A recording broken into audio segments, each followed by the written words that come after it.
all the workshop will be in English. Okay. We are now setting up also the live streaming on YouTube and the recording, and we will start the presentation shortly.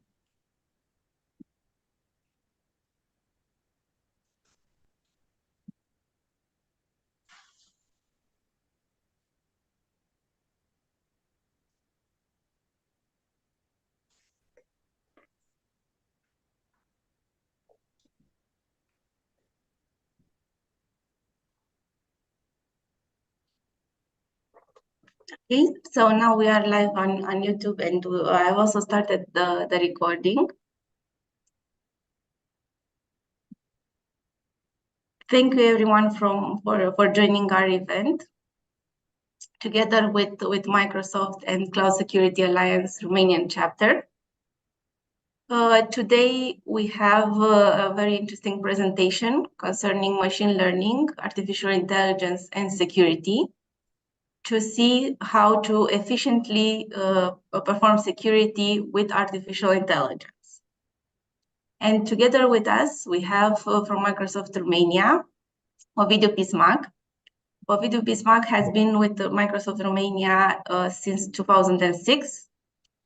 And he's a trusted advisor for big enterprise customers in commercial and public sector segments. He is passionate about technology and security and has a very in-depth knowledge about the security tools in the Microsoft ecosystem. And now I'm going to hand over to Ovidiu to say maybe another few words about himself and to commence the presentation. For any questions, please raise your hand or write in the chat, and we will address them. Thank you. Thank you, Larissa. Hello, everybody. Thank you for the invitation. I don't want to lose time with words about me. Let's jump into the subject. I'm a cybersecurity enthusiast, and I had some experience in the past with other companies that I worked for, especially in the security space. And I'm very proud that I worked for the Romanian company that sold the antivirus technology to Microsoft in 2003, when the acquisition has been made by Microsoft with our Romanian reliable antivirus solution. So it's a very beautiful story. So let's discuss about today's topics. We will have two topics in the agenda. One is this very hot topic regarding AI and security, and the other is the vulnerability management and our approach from outside to inside. I said in the agenda. You will see some interesting platforms in the demo. I will make demos with all our platforms that are let's say included in this presentation. So let's start. A few words regarding the cybersecurity landscape just before the technology side, let's say. You know about our reality, about our challenging reality. Especially in the last 2 years, we had a lot of interesting events in Romania after the war started in Ukraine.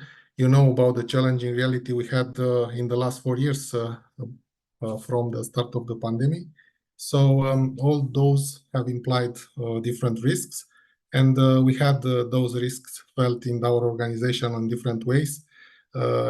We have engagement with partners, with customers. We have many devices that we are working on, and all of those are generating different issues or challenges, or maybe security challenges that we have in our organization. Everybody of us have received in the last 2 years after the start of the war this kind of WhatsApp or SMS messages, all of those with phishing links or malware links. You know, every piece of information that we have on our machines, it can have a risk if you are opening these links with browser that is not updated, or with WhatsApp application on our laptop, and this link will giving us the opportunity to install a malware, or I don't know what kind of unwanted software installation. It can be bad for the machine. That can be the starting point for us very serious cyber attacks, especially in the last 2-3 years. We had this way of doing with all our customers. Majority of the attacks started from the classical phishing emails. So you know about those things. What is the attacker purpose? Of course, to find the weak spot. And sometimes the weak spot, you know, we are, and the people in the organization are the weakest link because of many things that they can try. What is happening with that link? Let's try what it is. Let's maybe forgetting about putting a patch or a security update, forgetting about updating a VPN client or a VPN appliance that nobody is taking into consideration. And all of those cyber attacks were very important in the 2023 with the same modus operandi. Many of those companies were attacked and the infrastructure had been, let's say, discontinued for some days. Many of those data were deleted or corrupted before getting any requesting any ransom those attackers. So sometimes we have in our organization this kind of serious challenges, and I said many times that the people are the weakest link, and we need to, before talking about AI and security, before talking about any complex technology, we need to educate our people. And we have a lot of new people, young people in our organization. We have a lot of people without any IT knowledge in our organization. Let's have different awareness session and educate them regarding suspicious information messages that can be encountered on those devices, mobile devices or laptops. I said before and in all our presentation that Microsoft system is not 100% secure with having only the operating system from Microsoft Update installed. Many times customers and people are forgetting about the applications that are running on those machines. And if you have an Adobe Reader, and if you have a PDF application or a browser which is not updated, this can generate a remote control attack. This can generate different serious challenges on our machines. Recently, some companies have encountered the Cactus ransomware campaign, and this was due to not applying transversal vulnerability update, security updates for a Fortinet appliance update that was released with 1 year and a half ago.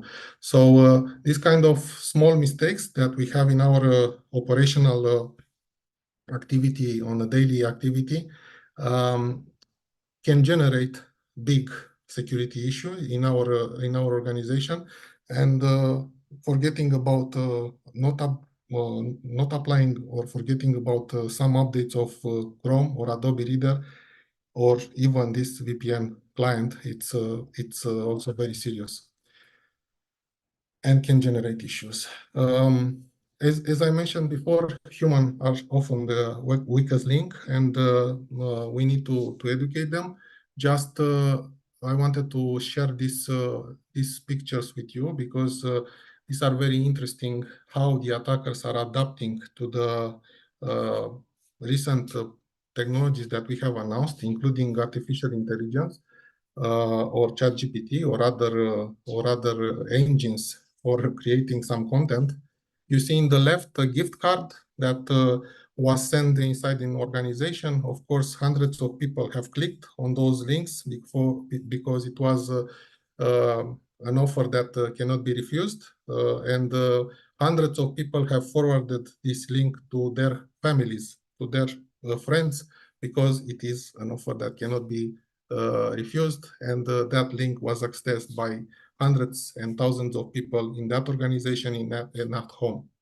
But in the right, you will see a very interesting message that was created by the attackers, probably with ChatGPT, or it's a very beautiful written message in which a company that has suffered in the last few years some restructuration, some layoffs.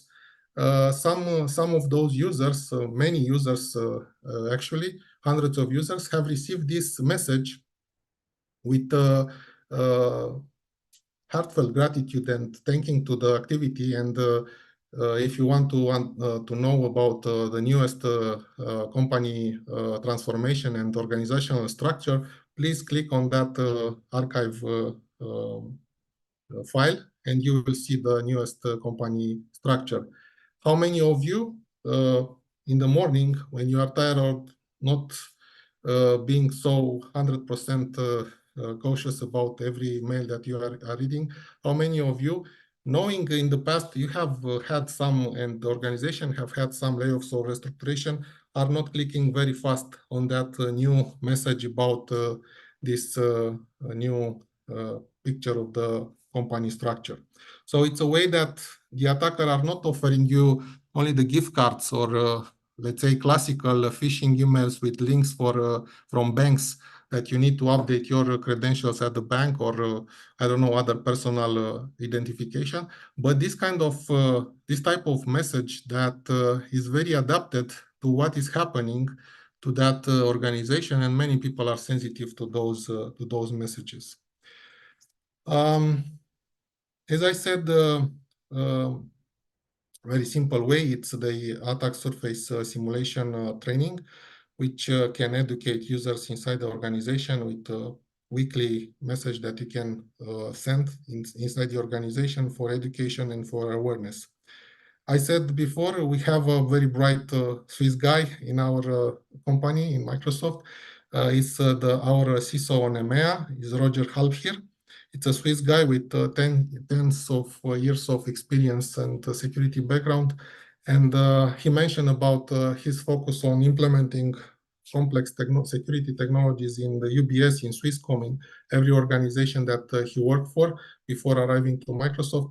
And many times, even if they have implemented the latest security platforms and technologies in those banks, in those big telecom providers in Switzerland, people have clicked to some links or some emails, even if the fact that those emails were suspicious or sounds like very strange. And they organized regularly the education and the awareness sessions for them. And he was very upset that even with that, let's say, investment, technological and also people investment in those simulation trainings and education and awareness, people still clicked on those emails. And he, let's say, organized a survey inside the organization and asked those people, why you are clicking on those emails? You know that we have weekly education and awareness. You know we have the latest security technologies. We have shared with you our investments for increasing security inside the organization, and the answers were very interesting. So the people mentioned that, of course, at home we don't click, and we haven't. Will not click on those links because those emails were suspicious. But here in the organization, we knew that you have protected 100% and you have implemented all the technologies, and we wanted to see what happens. So people are transferring the risks from them to the organization, and that's why this education and awareness, it's a continuous process and cannot be finished even if you have weekly sessions. Let's go here. I wanted to share with you those links because those links are important for all security and cybersecurity professionals that want to get deep into the Microsoft ecosystem. You see here that, let's click on this one. You have virtual trainings. Many of those trainings are on the Central European time zone. You can, let's say, move here the slider, and you can have also for the US time zones. Many of those trainings are security trainings. You need to only to register, and you have this free opportunity for getting Microsoft knowledge for different security platforms. Also, you see this you will have a blocker in your calendar. Also, I wanted to share this information because it's a very important. Sorry. Okay. I think slide back. Let's go here.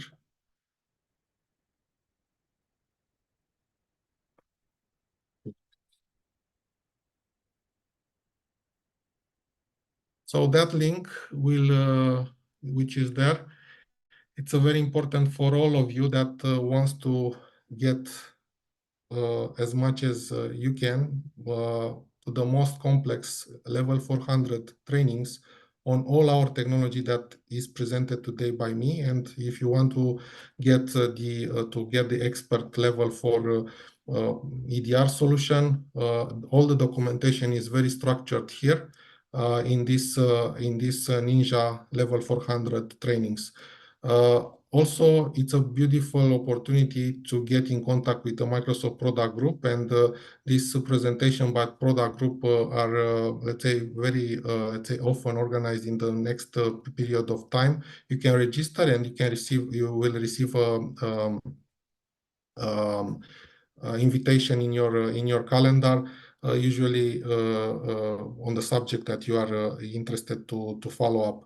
So those information are very important because those resources are free for you, and you can go deep dive on everything that I will present today. Regarding end of support, it's worth to mention that this year Windows Server 2019 exited this and ended support, mainstream support. It will have 5 years of extended support. So for all of us that have, let's say, legacy platforms, please update them. Even if you buy security updates for Windows Server 2012, for example, if you want to keep a few months or 1 year this platform until you will upgrade it.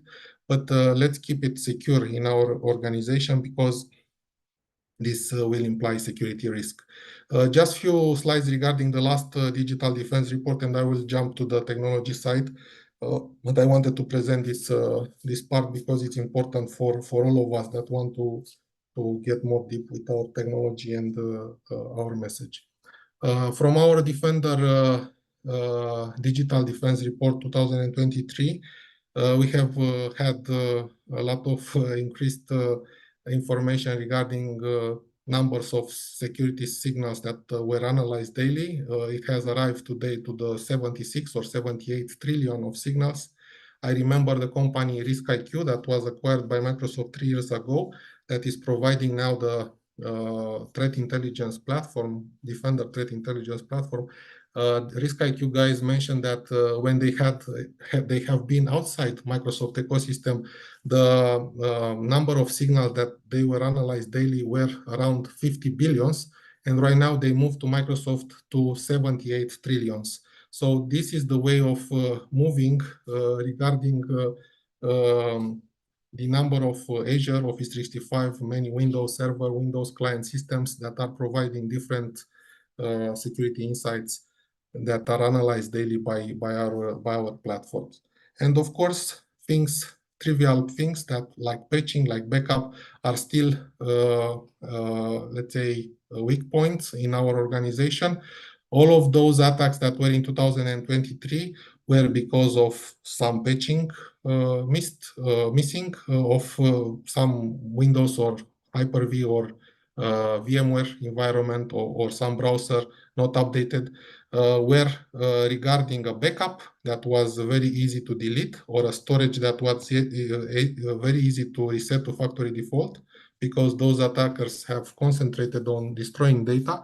So this immutable backup needs to be immutable, not not to be very easy for an admin that has admin credential on a machine to delete a simple backup on our system. And what we have noticed is that we have an increase on clicks on the phishing simulation, but not on the providing credentials, because many people's, let's say, have noticed about different banks and organization information. Please do not click about these phishing emails that are requesting you to provide the credentials. We are not sending you emails on this, but those users have been let's say, full to attack to click on those drive-by URLs when some unwanted software is installed on your machine. So even if it's not about credential harvesting, users are clicking on the other types of phishing emails. So this education and awareness needs to continue. What we have noticed is that simple measures like MFA or let's say local administrator passwords, changing or putting different passwords or protecting local administrator password on those machines with simple tools that we have offered from few years, like local administrator password solution, free application which can be installed in Active Directory, are still not used, are still not configured. And those issues were generated by lack of EDR, lack of MFA, lack of protection for local accounts, still basic things that are in our control, in the organization control, are not made, are not, let's say, finalized. Ovidiu, we have a question in the chat. Sure. Sorry Sure. for interrupting. Sure. One of the participants asked if you will share the PowerPoint presentation or the Sure. links. For sure, I will share the links and the PowerPoint. Don't make print screens. I will share with you the PowerPoint just for you to have it on your hand. Yeah. So what we have noticed in 2022, 98% of those infrastructure have been protected only by those 5 measures. Right now, the percentage increased. So the attacks are not complex. Only us are offering weak points to the attackers. We are not configured. We are not updating an infrastructure. We are forgetting to update the browser or an application. We are forgetting about to update the VPN client. So those simple measures are, let's say, protecting against 99% of basic attacks. So I mentioned about those trillions of signals. This is due to the intelligent security graph that is collecting all of those signals from the devices, from Azure, from Office 365. Everything is connected, all our platforms. And that principle of XDR, of extended detection and response, or having a single pane of glass console for detecting very fast root cause and the magnitude of cyber attack, was in our focus, of course, in the last few years, as with other security vendors. Let's jump into the technology. I will start with the vulnerability side, and we'll continue with the AI part. And after that, we'll have demos.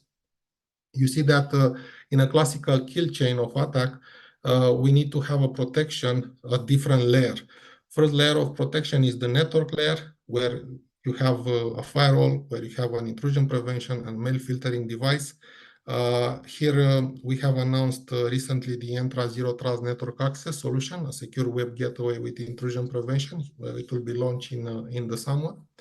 And when phishing emails comes, probably you have in your organization different mail filtering, mail sandboxing layers of protection. This mail sandboxing in Microsoft is called Defender for Office 365. And of course, all of those technologies have machine learning components inside. You will see in a minute few slides regarding machine learning components in the endpoint side, but this also is present into the mail filtering engine, Defender for Office 365. So we need to be sure that when email will pass this mail filtering engine, those links, those attachments are being tested, are being detonated in a mail sandbox, isolated In this way, the mail will arrive clean on the machine, on endpoint machine, where it's the client sandbox EDR sensor, which is protecting your machine supplementary from the classical antivirus. And as I mentioned before about Romanian antivirus, let's not confuse ourselves and understand that Defender for Endpoint, our EDR solution, it's Microsoft Defender antivirus, which is a Romanian component present on all Windows machine. This component is very okay, it's beautiful. This is Defender antivirus. It's present in all Windows 8.1, 10, 11 operating system, Windows Server 2016 and above. You see, it has a lot of machine learning components, which is this cloud delivered protection. I will talk in a minute about this one, but this is the basic antivirus protection in the operating system. What I am referring to in those slides is the Defender for Endpoint, and you'll see that in a, let's say, classic, discussion, this is the antivirus solution, which is this Defender antivirus that I told you before, our Romanian reliable antivirus. Right now, in the past, it was Forefront Client Security. Right now, Microsoft rebranded to Defender antivirus from a few years ago. And this EDR solution, it's called Windows Defender for Endpoint, Windows Defender ATP, Advanced Threat Protection for Advanced Persistent Threats. This is the EDR sensor. So this is the technology that we are talking about today, because we are not, let's say, secure with only the antivirus in our days, because the antivirus is not enough anymore for protecting of endpoints. So when the email is arriving on the endpoint and supposed to be clean from the mail filtering device, this EDR sensor needs to clean and to detonate and verify all the attachments in that email, in that file, in that piece of information. If the mail filtering engine and endpoint layer are penetrated, and this machine becomes the patient zero, the starting point for a serious cyber attacks, because something has happened, the machine is not updated, we don't have EDR solution, that email was a 0 day and was not detected by email or by the client EDR sensor. We need to have a measure to detect if the attacker will move laterally into the network, into the, let's say, the most important servers and infrastructure that we have from this patient zero, because usually this is the way of doing. And we have these sensors installed on the Active Directory domain controllers. The solution is called Defender for Identity. This network filtering layer for detection of different types of attacks, lateral movement, reconnaissance, dominance, every attack that is, let's say, performed by the cyber attacker from the starting patient zero machine.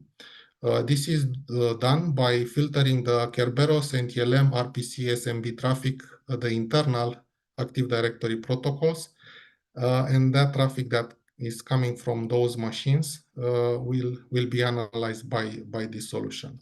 You will see that our focus in the last few years was to have this XDR, this single pane of glass, to have this single console portal in which those signals to be concentrated, and those layers of protection to input the signals: email, endpoint, network, cloud application. This is the CASB solution. If somebody on the machine is using by mistake or with unauthorized privileges the OneDrive or Google Drive or different storage or cloud applications, those shadow IT applications can be detected and to be blocked or protected. You will see that with the arrival of the artificial intelligence, you will see in the next slides CASB will have more intelligent policies to protect against those AI platforms, if we are not letting users to use them, of course. The machine that has Defender for Endpoint solution has also the endpoint DLP solution, because the EDR sensor, it's also a DLP sensor and is protecting the sensitive content. You will see beautiful investments in the Purview data protection platform with the arrival of artificial intelligence, and I will show in the next slide. And of course, CM and Sentinel, our platform that will correlate all the signals from Microsoft environments, but also from other environments, Cisco, Fortinet, whatever applications and platform we have on premise.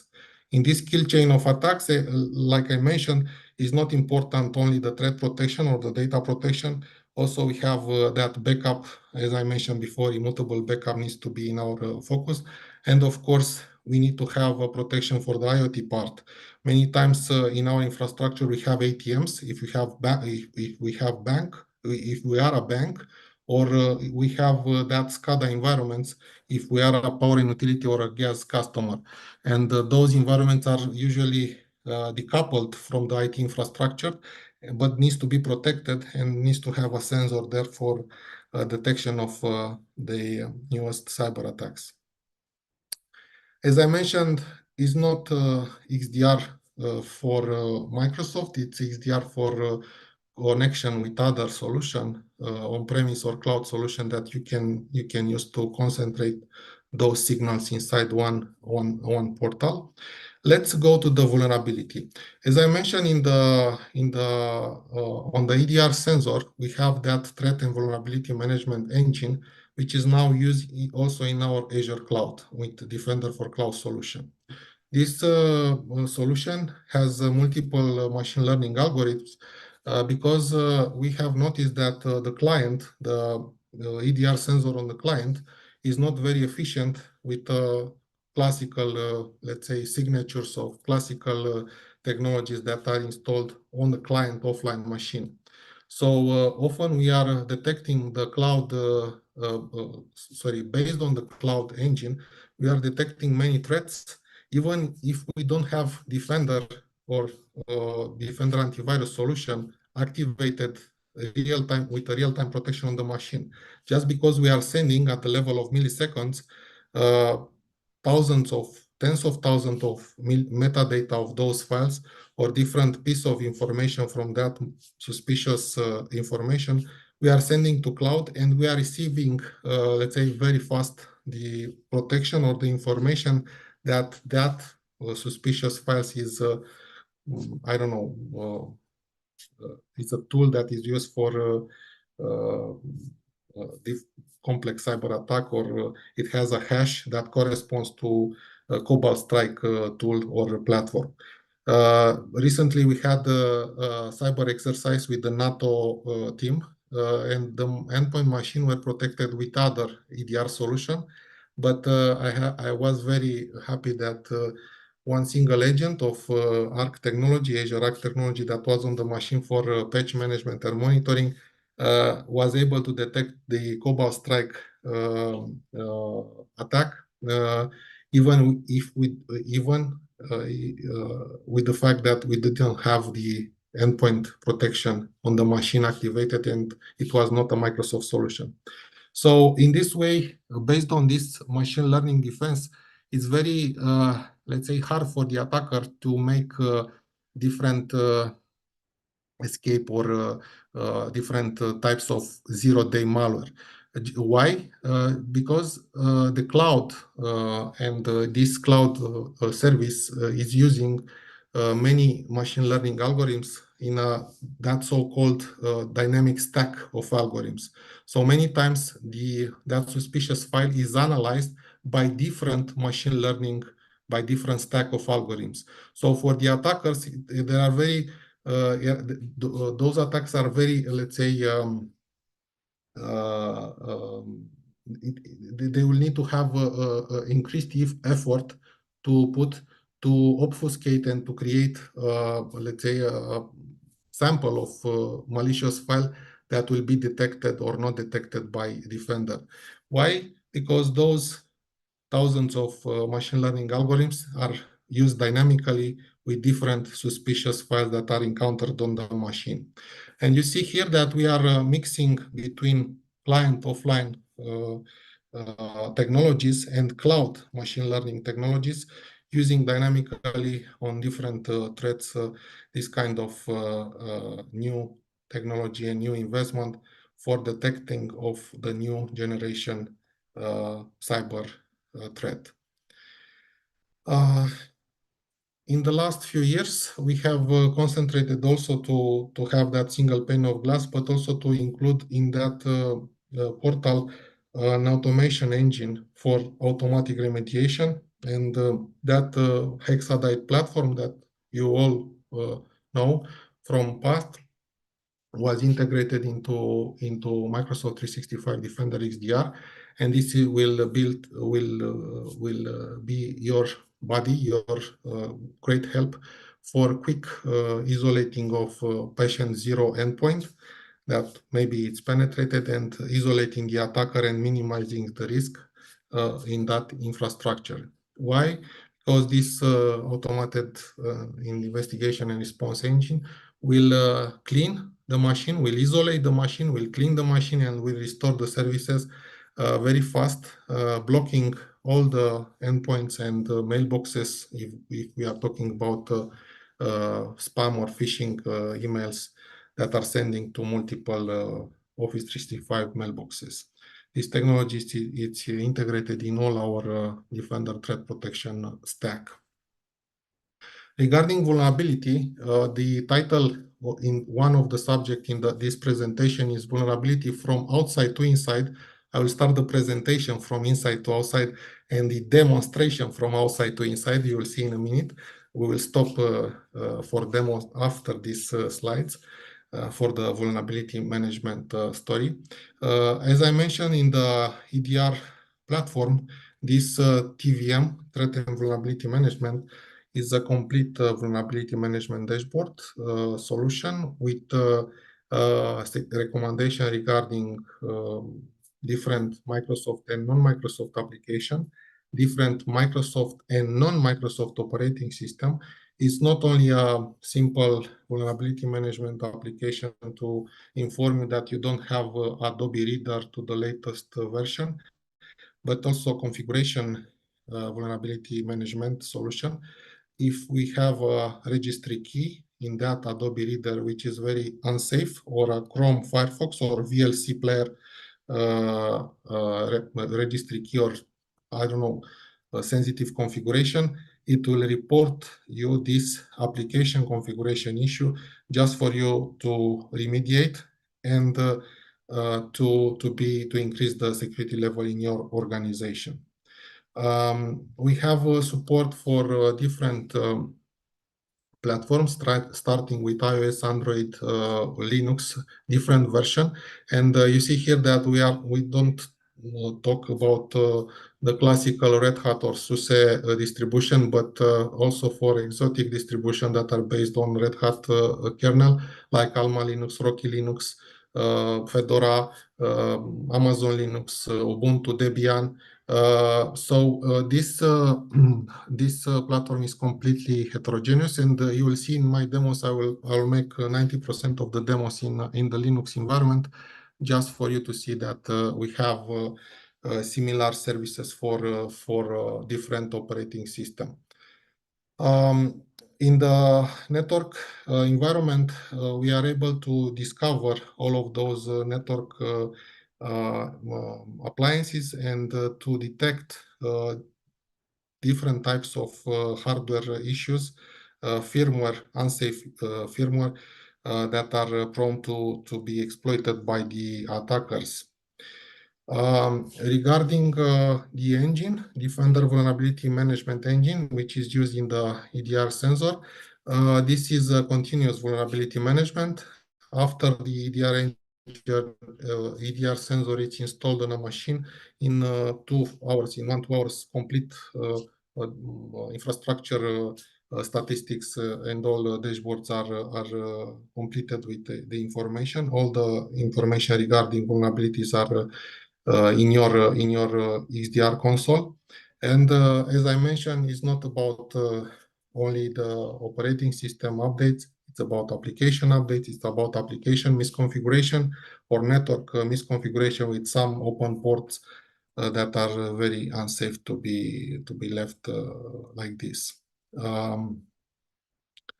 It's also a very deep dive vulnerability engine, just because we are analyzing also the firmware vulnerabilities.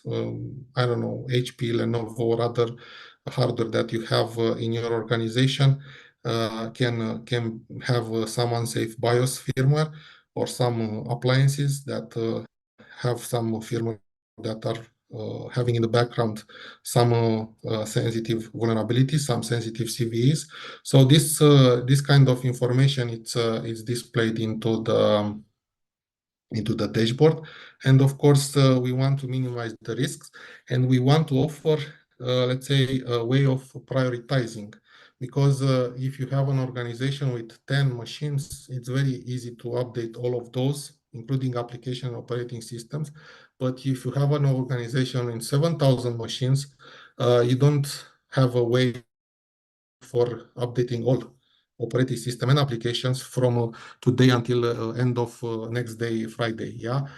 And based on this exposure and the risks that this vulnerability has, based on Microsoft signals that we are analyzing and exploits in the market, we are prioritizing for you those security things, because those are having in the back some exploits in the market and are, let's say, very easy to be exploited by attackers, and leave at the end some, let's say, more easy or more not severe vulnerabilities found in your infrastructure. So in this way, based on the exposure, based on the criticality of the asset, or the seriousness of that vulnerability, we are offering you let's say a way of prioritizing very, very fast this vulnerability that is found. You see with a lot of useful information regarding the impact that this vulnerability may have in your organization. And of course, if we are talking about not classical information, this is a very interesting information. You can have also information about browser extension vulnerabilities. Why? Because if we are not so complex until now, with operating system applications, VPN client, all needs to be updated. Let's not forget about the extension into browser, because some extension can have permissions to the file system.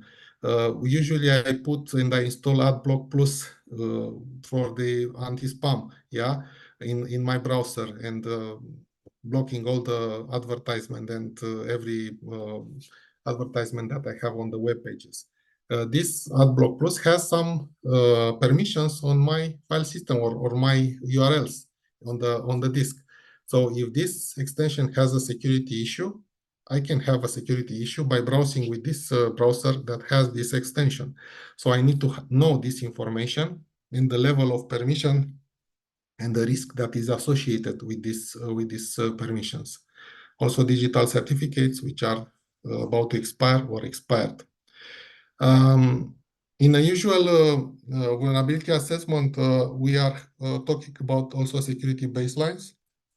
You have a real focus from 15 or 20 years from Microsoft in building a security baseline with a standard configuration of a machine that can be automatically deployed by different management platform that you are using for the management of endpoints. For example, if you are using HP OpenView, System Center Configuration Management, or Intune, or different manage engine, I don't know, different endpoint management solution, you can have these security baselines from Microsoft or from others, if you trust them, to apply as a standard configuration on the machine and minimize the attack surface. Of course, as I mentioned, there are some vulnerability capabilities included in the EDR sensor. There are some additional capabilities if people are wanting to have more information regarding browser extension, firmware, and other capabilities like network share analysis. But as I mentioned in the few minutes ago, when you have a big infrastructure, it's very hard to update it very easy in the, let's say, few days. And sometimes we have an outbreak, sometimes we have a real issue. And we have also a possibility to minimize the risks by using a mitigation and a blocking for a vulnerable application. For example, we know that we are updating very fast the Microsoft Edge browser by having the Microsoft updates from Intune or from Windows Update or from System Center Configuration Manager. And we don't want to let people to use Google Chrome until this Chromium vulnerability, which is affecting also Edge, but Edge is updated for example. But we didn't have the time for updating the Google Chrome. We have the possibility to block that vulnerable application and to leave a message to the users to use the most protected application until the IT team will have the time to update it in few days. So in this way, we are minimizing the risk of blocking vulnerable application and warning also users not to use some vulnerable applications. And I remember in September 2023, it was let's say very bad vulnerability of WinRAR application. So everybody that had WinRAR installed on the machine, if it was not updated by my endpoint management solution, every user that has received crafted RAR archive can be affected and can be the starting point for a serious cyber attack. So in this way, we can have, let's say, a real focus on the vulnerability. And if we have a need for let's say supplementary capabilities, let's say you can choose different types of protection, starting from the classic antivirus, continuing with the EDR, and vulnerability management add-on that is extending the classic standard protection. Lately, also after NIS2 announcements and NIS2 compliance information until October 2024, based on this vulnerability management, a new security exposure management platform was introduced in Defender for Endpoint. It is providing a comprehensive view to see the overall attack surface map, which is providing you information regarding your critical assets, the way an attacker can use those assets to attack and connect with all the other assets in your organization, and to understand your exposure to different classic attacks like business email compromise, ransomware, the level of protection against ransomware, and classic and basic measures that you can have for configuring your machines to be protected 100% or 99.9% against ransomware. Yeah, let's start the demo. But I mentioned about vulnerability management on the internet infrastructure. What we are doing on the external infrastructure, on the websites or appliances, or especially in our domain, organization, internet domain, where we can have thousands of assets that can, let's say, be analyzed very quickly, just to understand what can be the attacker, let's say, method of using some existing vulnerabilities to try to break into our organization. We have this external attack surface management platform, which is able to protect us by having information regarding our domains and all the assets publicly exposed into the internet, by having 48 hours vulnerability assessment in all my domains without any agent, passive scanning with Microsoft and Risk IQ, former Risk IQ company, crawling and patented technology. So this kind of complex crawling and detection will provide you clear visibility about all my publicly exposed asset in the internet in 48 hours. Let's go to the demo. So this is the external, yeah, for the external part. Let's share this one and go to the RDP. I don't know where is the RDP. It's here.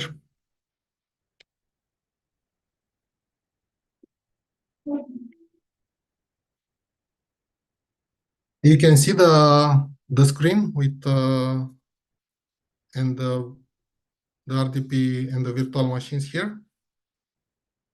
It's okay, yeah. So as I mentioned, I will make demos, and this is like your infrastructure with 150 VMs, Windows, Linux, and other servers that are, let's say,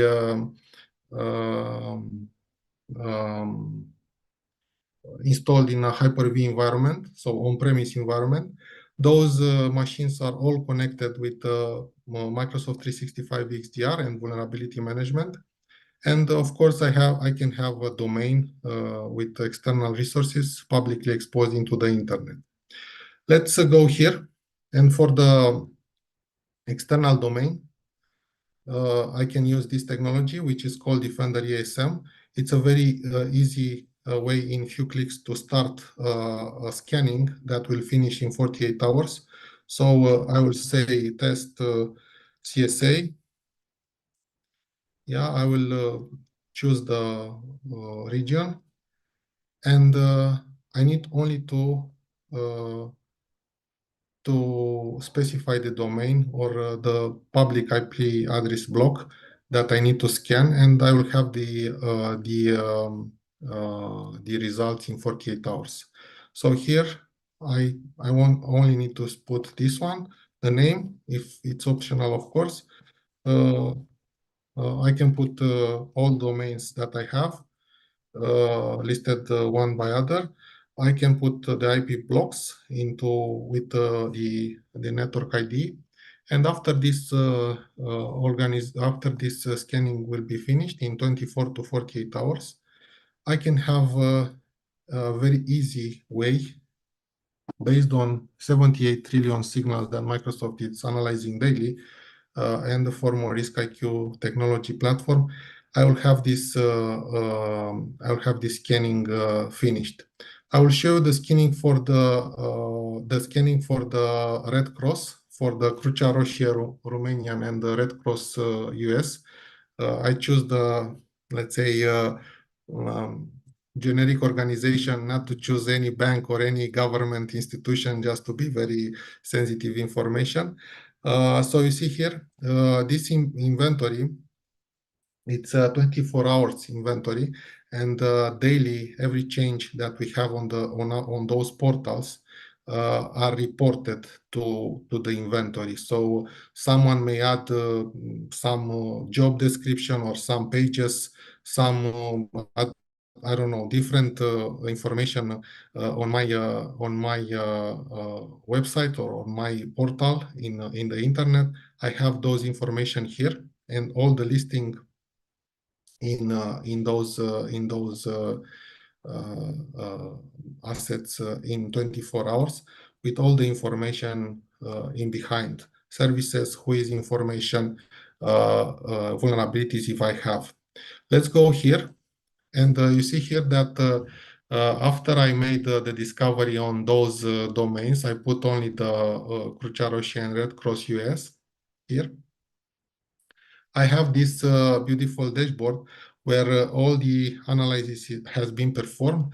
In in the back end of those 2-3 domains, there are 366 child domains. There are 1,900 hosts, 3,800 web pages, SSL certificates, IP blocks, and different IP addresses in those IP blocks. And I have some dashboards that are very interesting for me to inspect, just for me to see what are the possible severity high or medium or low vulnerabilities. And you see here that I have information not regarding especially Microsoft, but different technologies that are not, let's say, created by Microsoft. Everything is structured based on the severity of the CVE. And of course, I can go deep dive and I can use the information from Defender Threat Intelligence, the former Risk IQ platform, which is in the back of this, platform, to understand how can I be protected, what measures I need to have. It's the information on our websites and also the information from the open source platforms, including information from Jenkins. How severe is this vulnerability? How can be covered with a configuration, with a patch? It's here. You see here that all the technologies that are in the back of that host are displayed here. I know that is a machine in Amazon. I know that is having a Jenkins platform. This is the version. I know that this version has 23 vulnerabilities, 18 and other 5. I know this platform, it's first seen by Microsoft in 2003, but this scanning has been performed in 2024. And those information, including services that are offered by this host, including different other information, are here for me to get and to act. Yeah. Of course, if I'm going to other information, like Cisco or Fortinet, I told you about that Fortinet transversal vulnerability that generated the Cactus ransomware campaign in Romania. I have the information here. I can go deep dive on all of those web pages and to understand if those Cisco Cisco appliances have these CVEs. I can verify the information, of course, on my system if those are let's say having this vulnerability, having this version. You see here that we have potential for those appliances that are hidden the version, like many times hardware appliances are doing, like border appliances. We have this information. We detected that is about it's a Cisco ASA VPN appliance, but you need to understand if the version is the last, and if not, to patch it against those CVEs. And you have the advisories here. You can go and inspect those vulnerabilities. Of course, if you have different kind of web pages, many times I saw WordPress plugin and different out of date or not supported PHP or Nginx or other vulnerabilities. Everything is here with all the information regarding the version, the fact that here we have 14 or 15 vulnerabilities. Yeah, just because we don't have, and you see here it's a Microsoft server. The other was a Linux machine. We have also interesting information regarding security posture and information regarding severity of those CVEs. Different information regarding open ports or system ports that are open. Yeah, and we can go deep dive and we can see those information depending on what kind of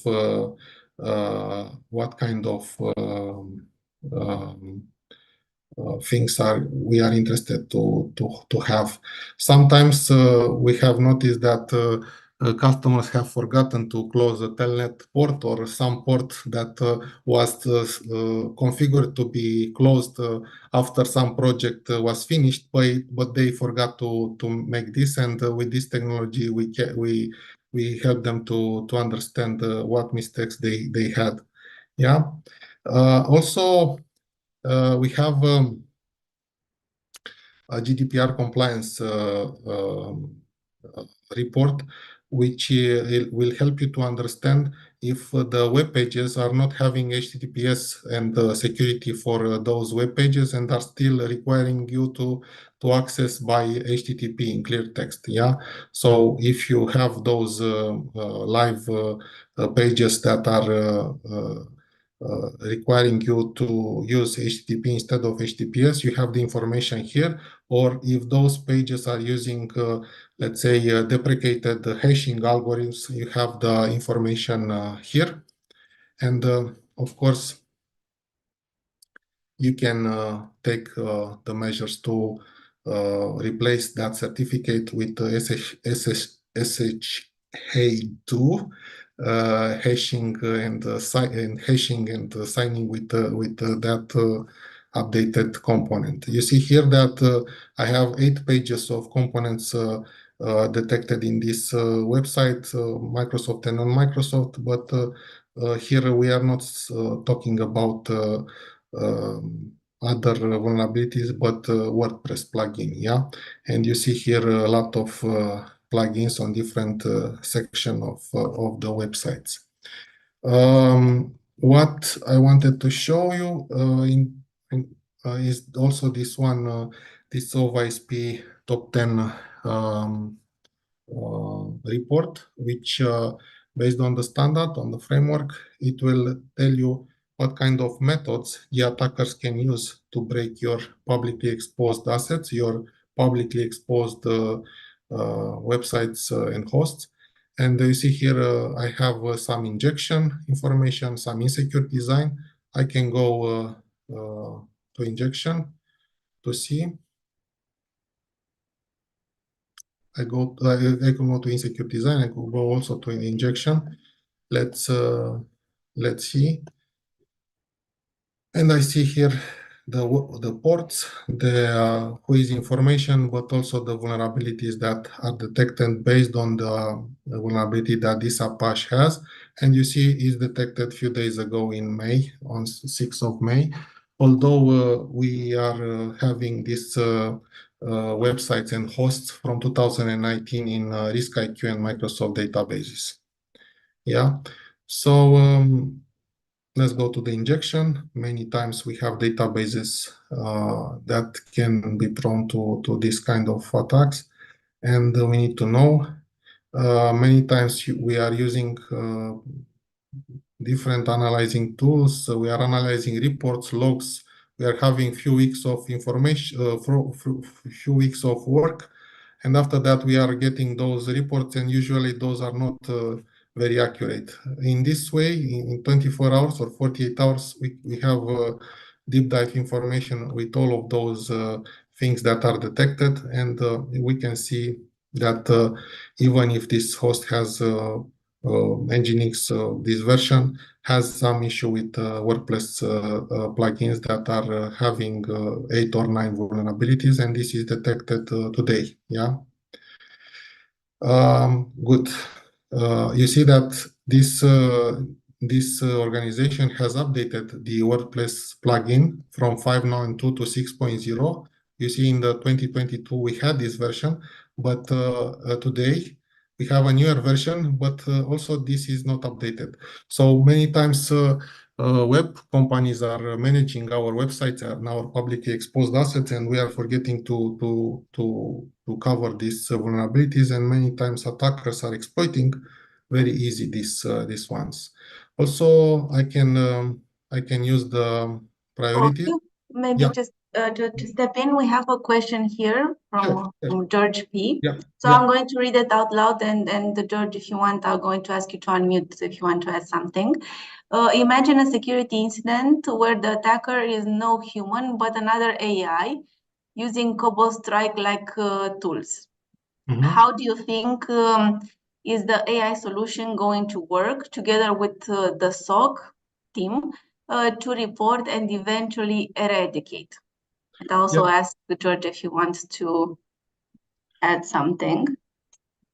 You know that we have announced in and you will see in the security blog, I think on 14th of February, on the Valentine's Day, you will see the article how we are disrupted together with Azure OpenAI service company, with OpenAI company. Azure OpenAI is our service. How we are disrupted the attackers that have used the artificial intelligence and other platforms to try to break some customers. So let's go and load more. And you can read more on this 14th of February article, which was very, let's say,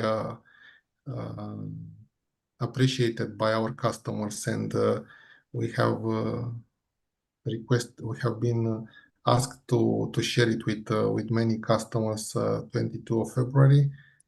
Okay, let's one more. And you see, this article will give you more insights about how Microsoft, although it's offering the Azure OpenAI service and many artificial intelligence platforms that I will show you today in the presentation and demo, and those attackers can use for both the reasons to create that content, very beautiful content that you saw in that picture with restructuration and layoffs, or to improve the attacking scripts. Those things were being, let's say, used by attackers in that period.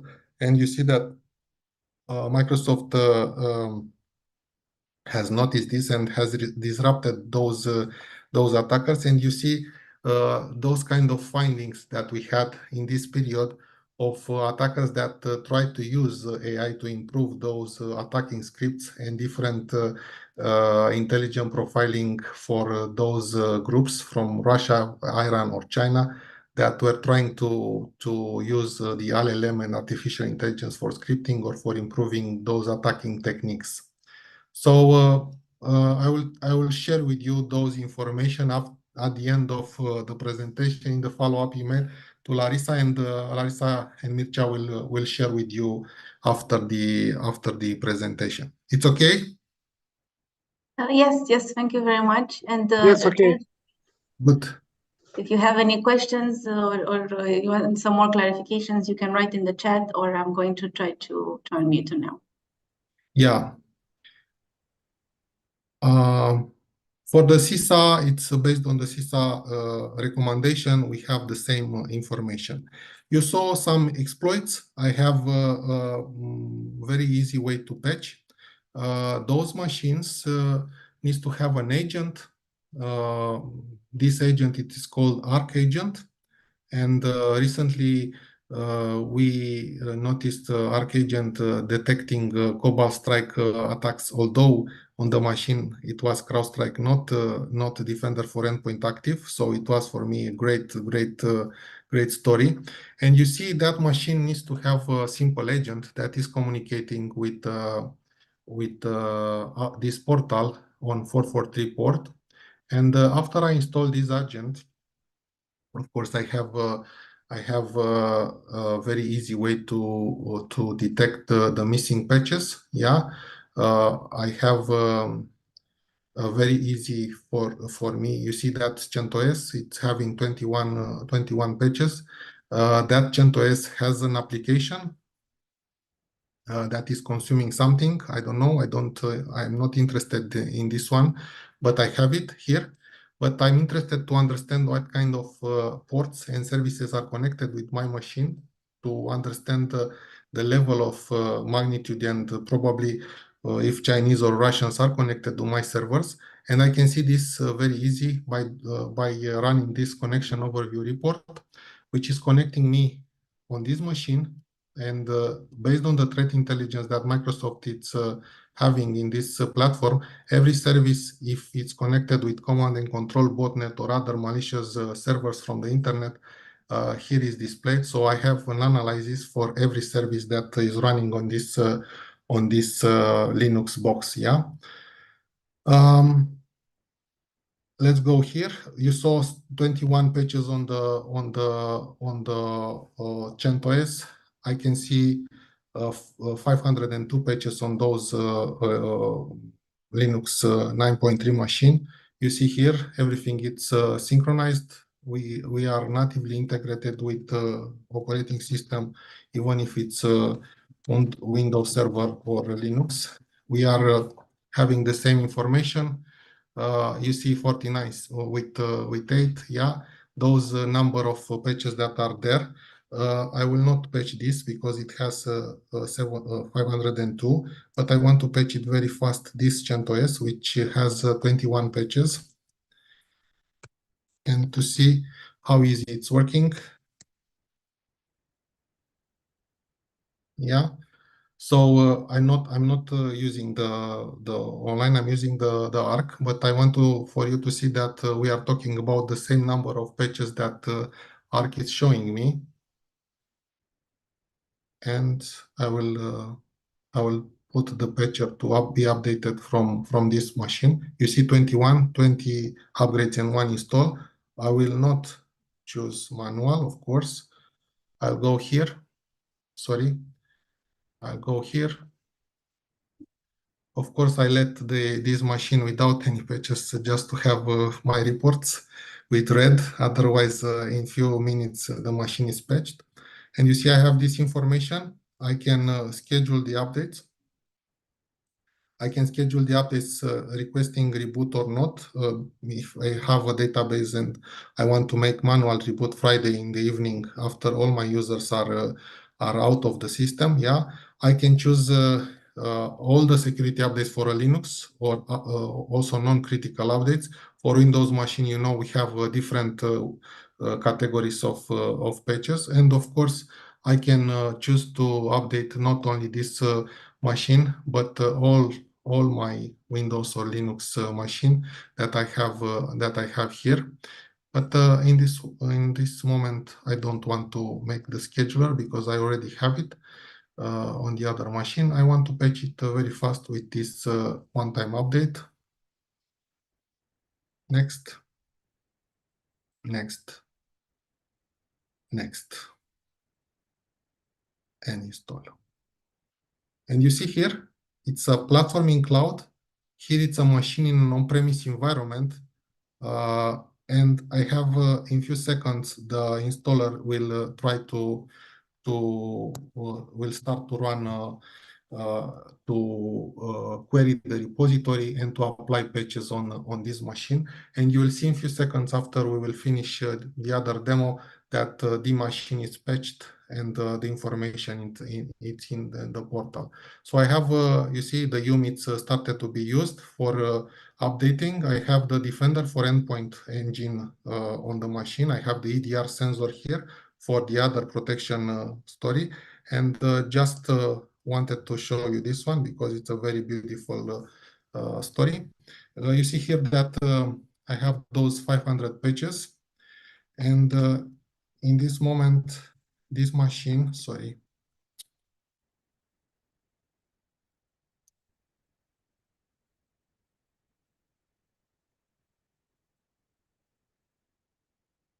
Oh, sorry. It's like for Windows. I'm not, I'm having, let's say, reminiscence from the Windows side. So you see this machine has internet access. It's another Linux box.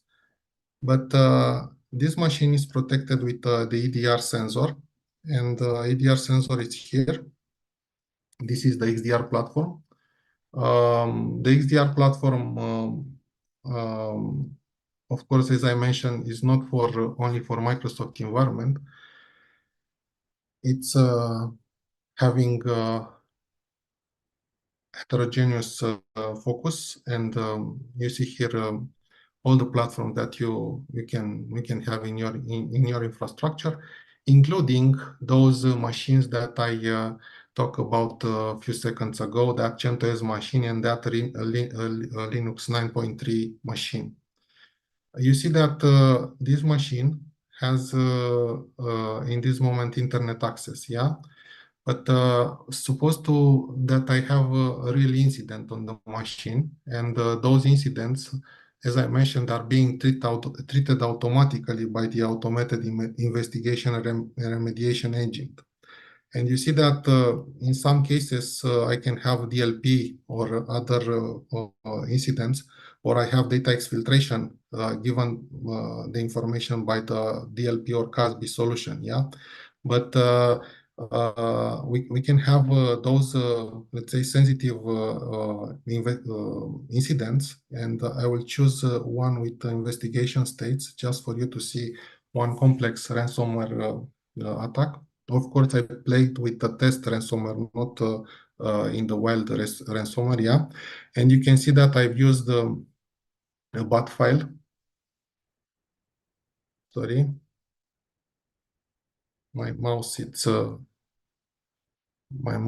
getting very slow in this moment. Yeah. And I can see the simulation that I used. I can see the sequence of command prompts and shell that I run on those on those endpoints on that machine, which is a Windows machine. Yeah, let's go to make a click here.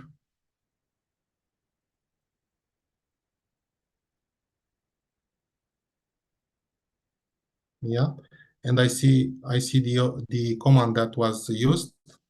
Of course, for every command that we have in our system, we can have a submission automatically to virus total. Let's go and make a zoom less, and you see here the submission. Yeah, on the virus total, we can go on the link and see the information if that executable is known by other anti-malware engine. Yeah. Sorry for this, I'm at home and I'm depending on the internet at home for everything that I'm showing you here, but I think it's okay. And I wanted to show you this investigation graph, which is, I think, the best in the industry platform, which is providing me real information about this ransomware descriptor. And you see, I can see the devices that has been affected, or devices if are more. I can see in a very few seconds all thousands of files that are analyzed on the machine, and I can see the files that were remediated or the files that were suspicious, starting with that simulation that I used. Including the other not affected machine and not affected files, sorry. I can see the persistent methods of the attacker, putting a registry key or task scheduler just to survive after restart, if it's the case, yeah. And I can see this graph being designed and created by the engine. This engine, it's isolating me automatically all the machines that are found with different issues, PowerShell attacks, kernel attacks. But in this moment, for the Linux side, I wanted to show you how easy and how fast it's to isolate a machine being in on-premise from the cloud console. And I chose this machine, which is my Red Hat 9 machine. Of course, I didn't stopped anything on that machine. The machine has internet access.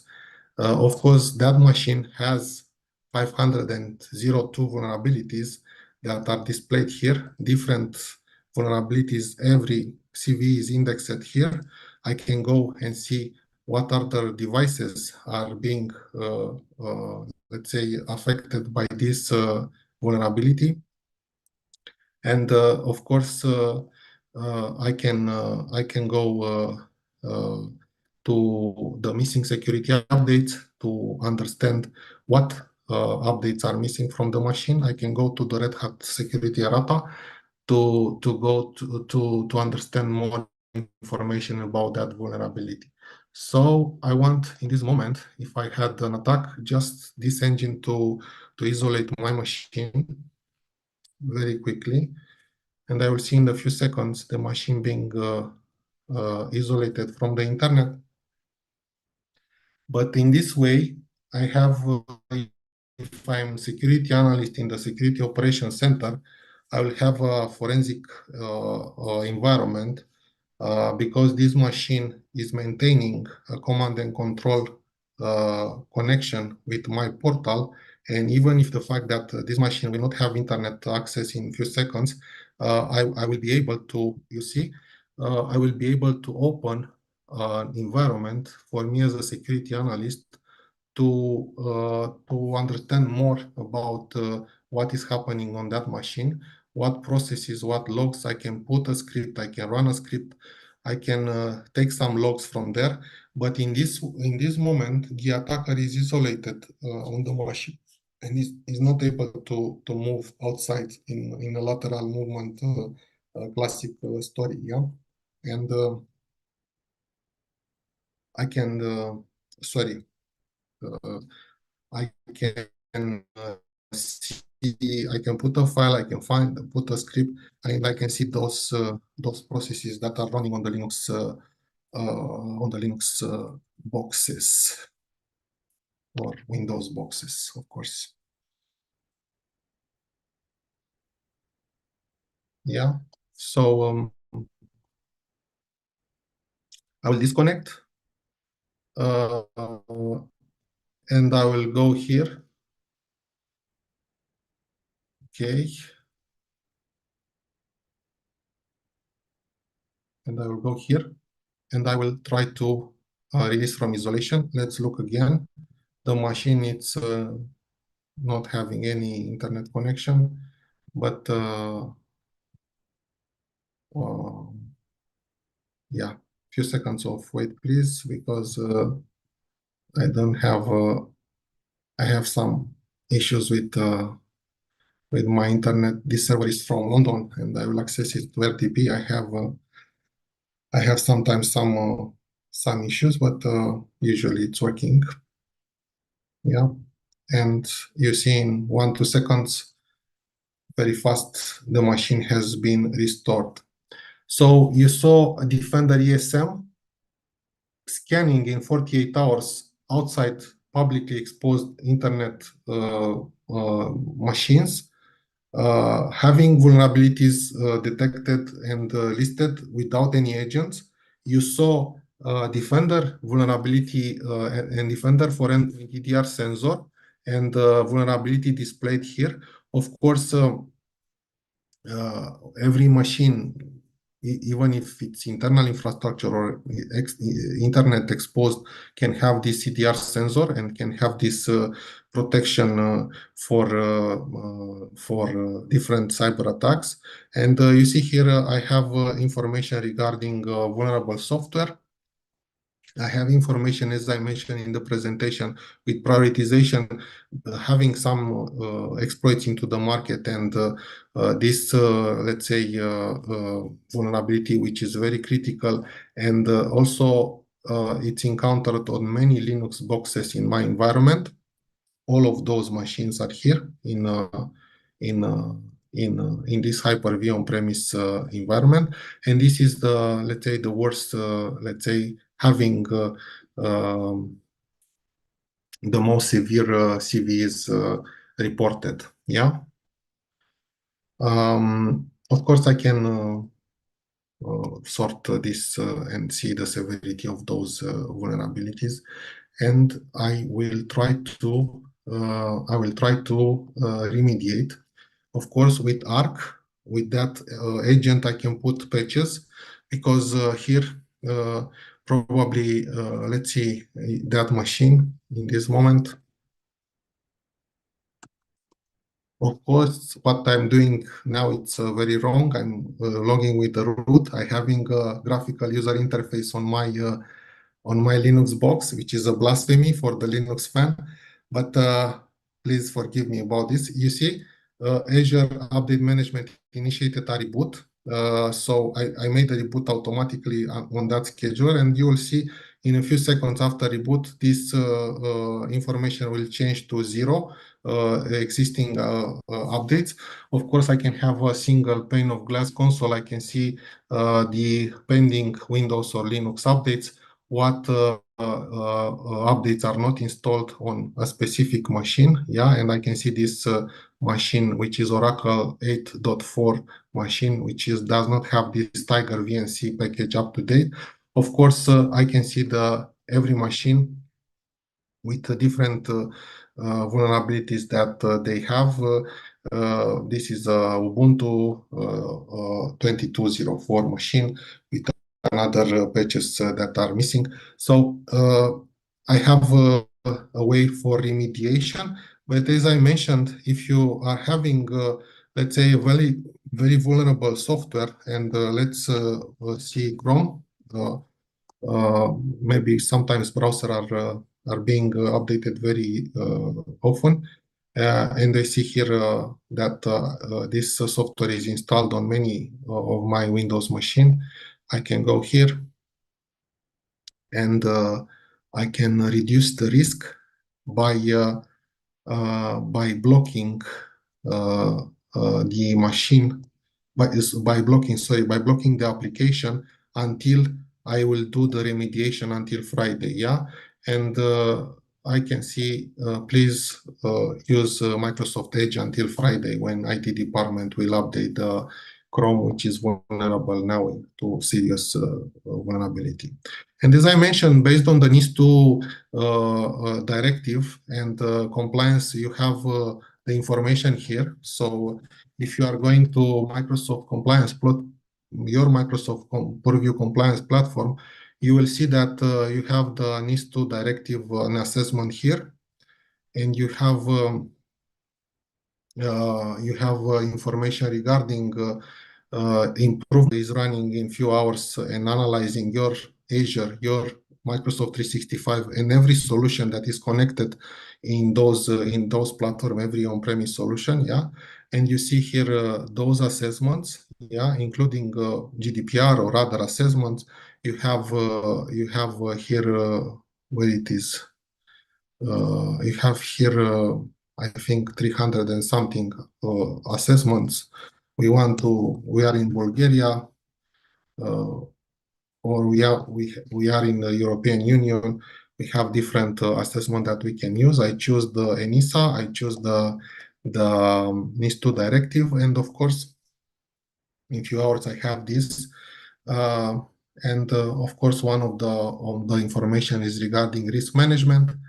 I have some improvement actions.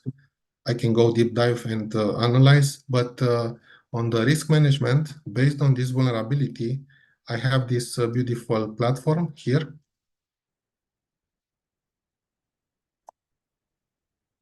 which is measuring us the risk that I have to be affected by ransomware or by business email compromise and many other scenarios, business scenarios, based on the information that I have in my infrastructure. Yeah, and for now, I see that 10 machine does not have basic protection against ransomware. I have those security recommendation here. Some vulnerability blocking of exploited drivers that I need to set, and those can be set to Intune, through Intune, or through System Center, or through other, or group policy. If we don't have endpoint management solution, that solution that is managing all our endpoints, to be configured centralized. Yeah, and I have this information here, and how and what entities are exposed, and how this can be configured. Yeah. So this is the first part of our presentation and demo. Please, if you have other questions, just before I'm switching to AI part, which probably is more interesting for you. I hope you have not been bored or you liked the first part. If you have other questions, if not, I will go to the second part. So no questions so far in the chat. If you have questions, please, you can write in the chat or you can raise your hand. From my side, the video, very interesting presentation. You went through a lot of things and very interesting demos to see actually how things work. So for me, this helps a lot. Good. So this is the information that I wanted to share with you. That also in Defender for Cloud in the Azure platform, this agent is able to detect only with Arc agent on the machine without any endpoint protection solution. It's able to detect this kind of Cobalt Strike. It was a great blue team, red team exercise a few weeks ago. And we have the CrowdStrike on the endpoint. So without any Microsoft solution, we were able to have those information regarding vulnerabilities, regarding Exchange, SharePoint, SQL, Linux, of course, different vulnerabilities, VMware, yeah.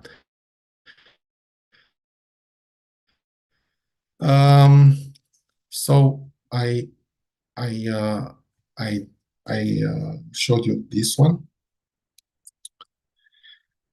You know, as in the personal development story or in business trainings, we need to know our enemy just to be more efficient in our operation. And we are, as a security analyst, if we know how the enemy will operate, how the cyber attackers will operate, this can be great advantage for us in winning the battle, at least for the moment. Yeah, you know that lately we have announced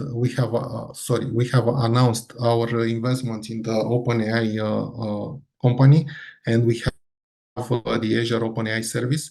We have announced Microsoft 365 Copilot, which is becoming like a trivial application in every Word, Excel, PowerPoint, and every Microsoft 365 application. You see that I can use this Copilot to summarize, to make a summary, and to understand the content of this presentation. And you see that it was one of the demo, but I will show you now in the next minutes. But I will show now. You see that this security Copilot is like my personal assistant, but is not breaking any security rule. Yeah. This presentation has some sensitivity layer, and also the Copilot doing extraction or looking into the document has the same sensitivity and security permissions that I have also on that document. Yeah, you see that presentation that I used has a general label. Yeah, I can of course change this label. This is Microsoft Information Protection technology, and I will save it. It has 140 slides. I will share it with you, so it's big. And let's go here.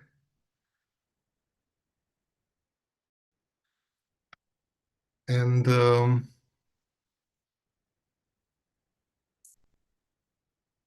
I hope I save it. Yeah, it's confidential.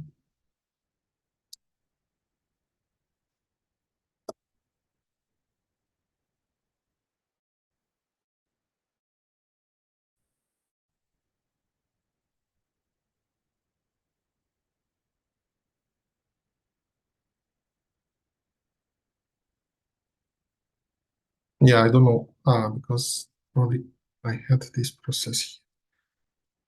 Upload failed. Sorry, it was the OneDrive that did not had did not finish the update on the OneDrive. I have some issue with the internet. Sorry for that in this moment. It's very slow. Let's wait for some minutes. No worries. Yeah, I don't know why. Let's try again, but if it doesn't work I will pass it just not to lose time. Oh my God, come on.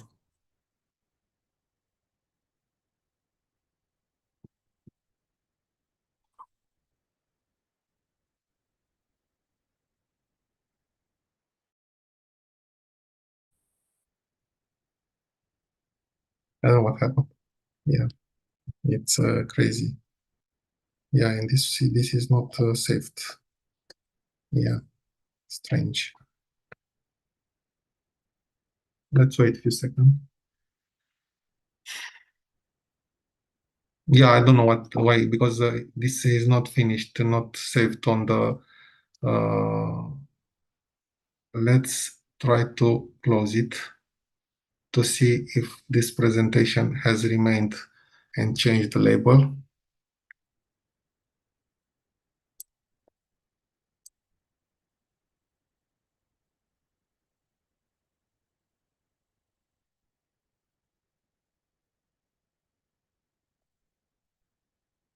Okay.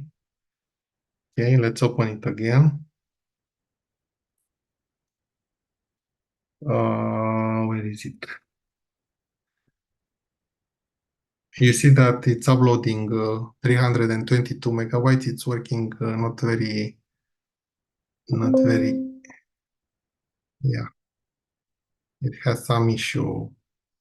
Yeah, I don't know what happened, but let's not try to lose time. So imagine that security copilot, you saw the confidential and the general level of sensitivity. I have it's now it's Microsoft confidential. I hope, yeah, it is.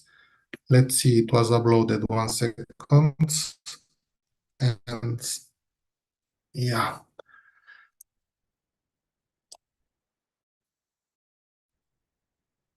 Let's see if it's working right now.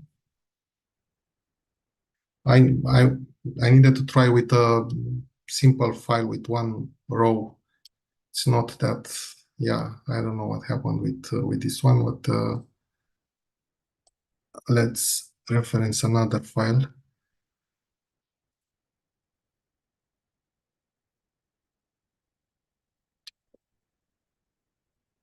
Yeah. Yeah, anyway, I wanted to see that for you to see that the logo is changing based on the sensitivity of this. I don't have more permission that I have in reality of the document. Let's go to the slide. And these large language models are used for creating content, for searching, for extracting the content. So why not to use for extracting sensitive and from our security platforms? Why we are not using this one for getting more efficiency in our daily operations? Why? Just because M365 Copilot in Word, Excel, PowerPoint has been proven increase efficiency in daily operations. So in this way, we can apply these principles on the security side. And for this reason, we have announced the Security Copilot, and using the same LLM, large language model, and artificial intelligence algorithms into the security world. Having this security engine, artificial intelligence security engine, and helping the security. And this Copilot for security, it's implemented like Microsoft 365 Copilot in Word, Excel, PowerPoint. This is Security Copilot, Copilot for security, how it's called right now. It's implemented in all our platforms. All have different contextual Copilot assistant that will help you to be more efficient, to understand very easy what happened. This Security Copilot does not have only that integration with Microsoft. This Security Copilot has integration with other platforms like ServiceNow, other third-party security solution. Of course, you don't have only Microsoft in your environment. And of course, as you know, security analysts are analyzing different alerts, many thousands of alerts. Security operations team are very limited as a number of people, and this kind of pressure on those teams, it's a high pressure, and we need to get insightful information in the short time, in very short time. We need to inform our management if something happened, and this information, those reports can take 2-3 hours or some days, depending on the complexity of attacks. With this in minutes, in this Security Copilot, you can have incident summarization, you can have a guided response, you can have even a script, an advanced hunting script, like a colleague attendees that asked me before regarding hunting and detecting of this threat. So this kind of issue has a script to be detected, or a custom query language is our language in all our security platform that can be used to detect if other threats are being encountered. Like for M365 Copilot, we have this engine which is able to connect to all my Microsoft environments and every other solutions, non-Microsoft, that we have plugin. You see here ServiceNow, but we have plugins for CrowdStrike, for other platforms that you may use. And you see this grounding, like for every artificial intelligence technology, this is the limitation that you have. In this way, you instruct the Security Copilot where to look, what data are relevant for you to be queried, to be searched. Yeah. So you have this brain that is extracting the information based on the information and logs that you have in all your systems, and are getting you insights regarding different issues. And let's see here a demonstration. I don't have activated in a real tenant. Recently, we have announced the general availability, and only product group had this benefit of live tenant, but it's a very good guided demo. You see here, can you elaborate more on those entities? And you have this information very quick regarding this attack, this incident. You saw that incident before with the incident graph that I showed you in the XDR console. Right now, with a simple prompt in a natural language, you have this information here. And of course, if you want to understand more regarding this threat, or if you let's say want to have more details about that specific IP address which was malicious, this Security Copilot is connecting you with Defender ESM or Threat Intelligence, the platform that I showed you before. And you see the reputation data for that IP from Microsoft. You see that this IP is used by the Cobalt Strike type of attack, or some Silk Typhoon group from North Korea. Yeah, you know that we named the cyber groups by meteorological names and terms. Blizzard are the Russians, Typhoon are the Koreans, Sandstorm are the Iranians, and other names for Vietnamese and other countries that are friend with us. Yeah, and with other European Union countries. Good. Let's see one more.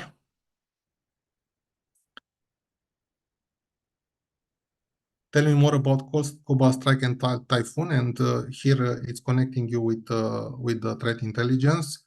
and you'll get more information about tactics, techniques, and procedures or threat intelligence indicators of compromise from those cyber groups. And of course, you want to understand in this moment what devices are affected, what devices are still not compliant or being affected by this ransomware or by this Cobalt Strike attack, and you can be connected with Intune, and based on the logs that you have in the Microsoft XDR and Intune, you will see what devices are compliant or not compliant, and you can include this one in a report to the management. But you see, in a few seconds, you can get this information without to look into the logs, without to analyze with some queries, some advanced hunting queries that you can also have here. Ask Copilot to offer you a hunting query to get more details also. Yeah, like this one. So it's a very efficient way. And in the final, you can have a report to your management, to your CISO. In this way, many hours that you can have in a classical way of analyzing a security issue, you can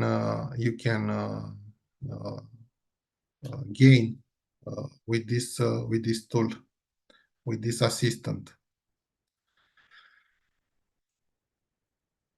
Yeah, and as I mentioned, it's for all Microsoft platforms. Let's see few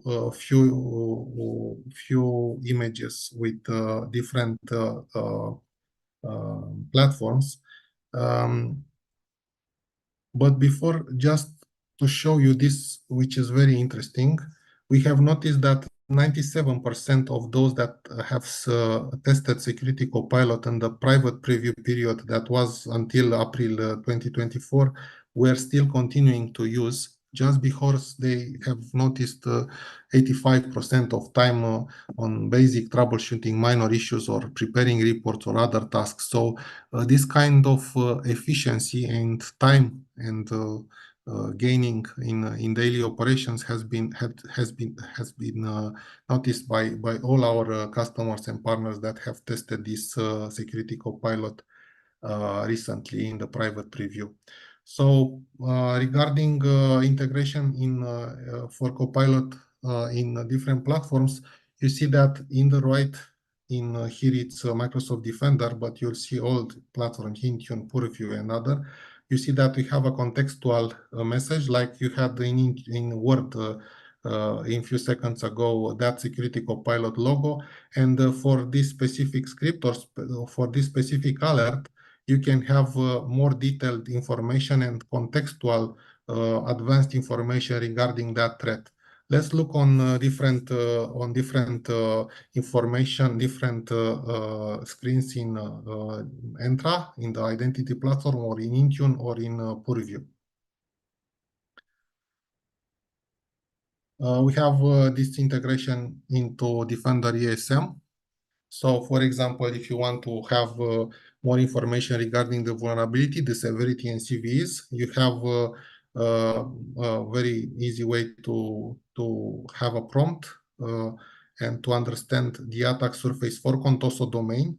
Like I showed you before, that scanning for Crucea Roșie, for Red Cross. Yeah, so it's here we can have other information regarding high priority insights. So from those insights, what are the high priority that I want to look on to understand, and from this information, what are the CVEs that are affecting my attack surface, my publicly exposed assets into the internet. In Defender for Cloud, in the Azure portal, we have the same information that I can use for having a summary, to having a contextual insights, to having different actions like scripts for remediation for that issue.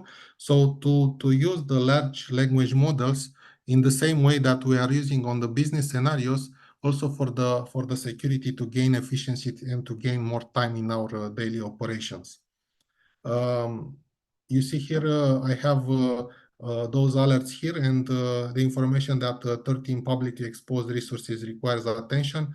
I have some storages, some AVS Google Cloud Platform, because this can be connected with different cloud providers. You see the logos here, the tenants, and I can have the assistant showing me this information, how to remediate those issues that are being found.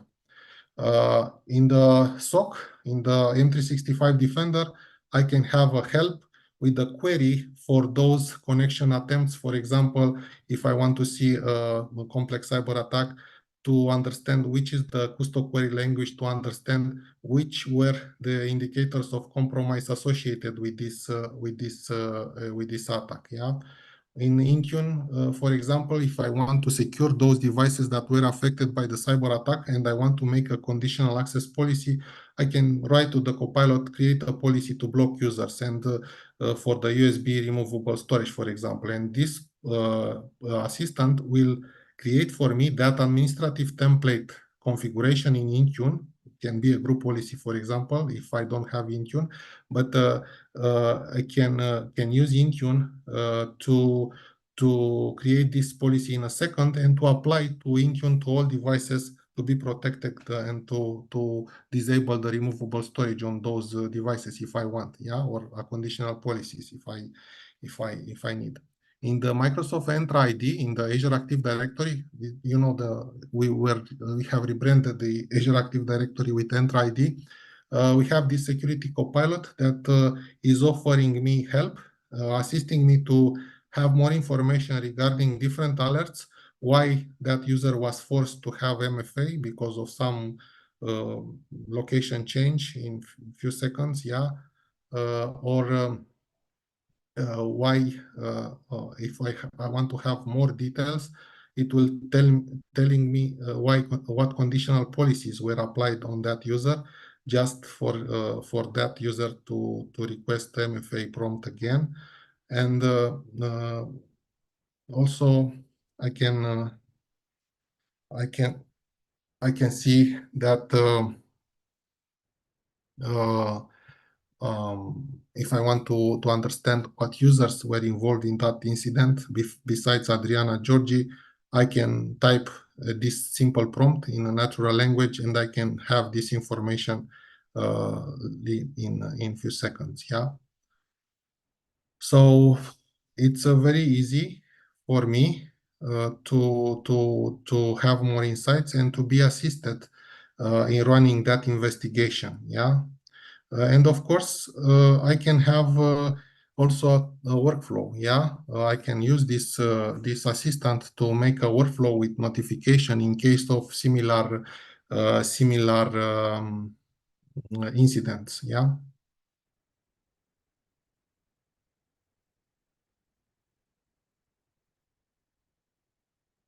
Or if I have Entra ID governance and I need for onboarding new employees to have automatically provisioned Active Directory account or permission in Oracle e-business suite application, to have automatically a template to be applied on new hire employees. And this can be done with a policy in Entra ID governance made with the security copilot as my assistant. Yeah. These kind of things that are helping us and you to generate more easy the task that we have on a daily basis, to gain more time and to gain efficiency. In the purview, in the data protection and compliance for the DLP side, for example, I can analyze this kind of alerts. I can request the Copilot to generate the custom query language, the advanced hunting query, to look on that specific alert or incident. I can have the context for this event, and of course I can see other information, other details regarding this alert, the summary of this alert with the summarizing content. Here we have other information regarding prompts that can be used for the purview, just to see some details of my DLP alerts or incidents. You see here, show me the risky activities for the users, show me the alerts incidents in purview DLP, yeah, and how I can use this query language to look on other similar incident, summarize incidents, yeah, in the same way as you have seen in Entra summarizing or Defender for Cloud summarizing incidents, yeah, the same natural prompting language used in different platforms to get more information, yeah.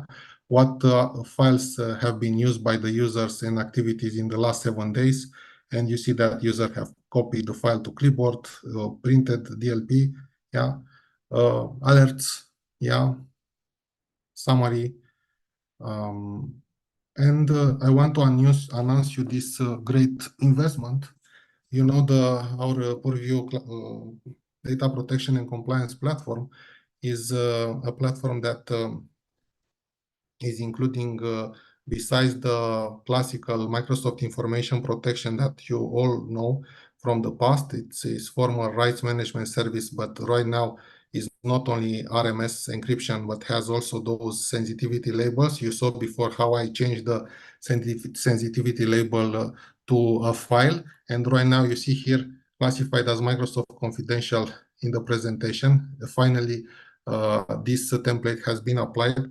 Let's because I'm very stubborn. Let's see if that demo is working right now, because right now finally, yeah, and you see right now that OneDrive successfully transferred the file and saved the file with this new label, yeah, just because I've changed the sensitivity label, and right now these are the labels that Microsoft is using internally, and this presentation is classified as Microsoft confidential. This metadata is understood by every DLP solution with those metadata that are being applied on the file.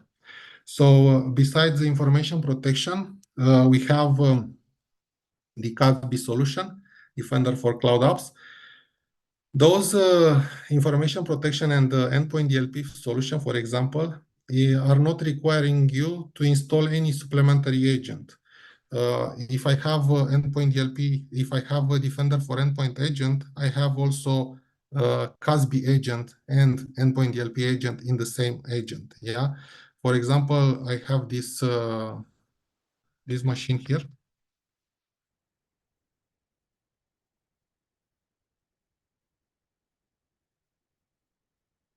Few seconds, please. I'm still in London with that machine. Nothing changed. So you see here that I have a policy.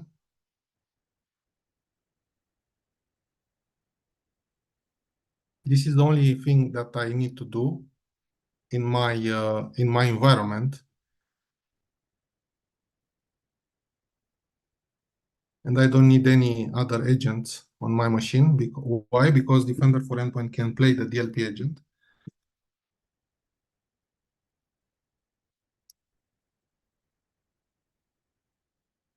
And you see here, I can create a policy.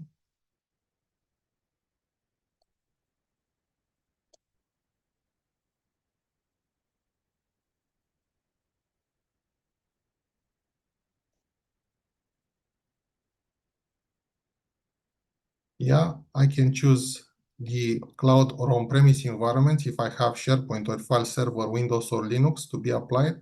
And I can configure some DLP settings. I don't want to go to the wizard because I have already created this policy, and I only want to edit just for you to see how easy it is to and what kind of settings can be configured.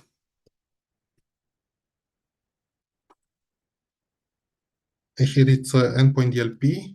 It has one single rule, and you see here that I'm looking for Romanian social security number, driver license, or passport number. So of course I can use like for those assessments in compliance manager, Bulgaria or EU or other sensitive information types.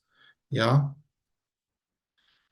Just to look on different sensitive information types that I have, 313.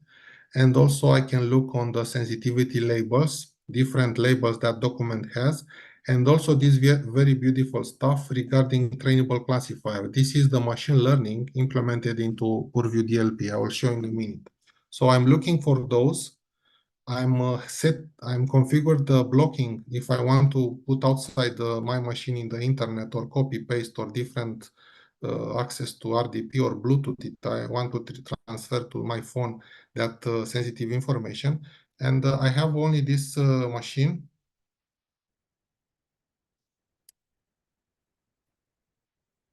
You see here the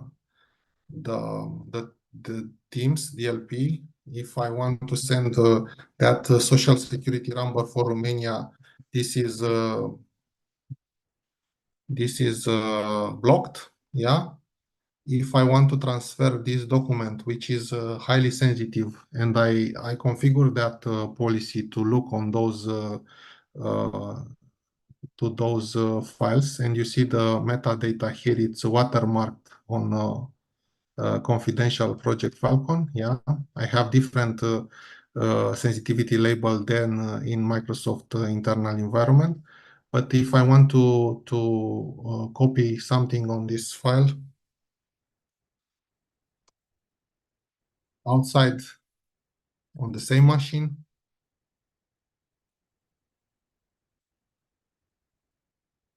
in a few seconds you will see anyway, nothing is here in the notepad, and you will see in the notification it is arriving a little bit slower just because of the fact that I have 40 virtual machines here on the single host, and it has some IOPS on the disk, but it's working very well.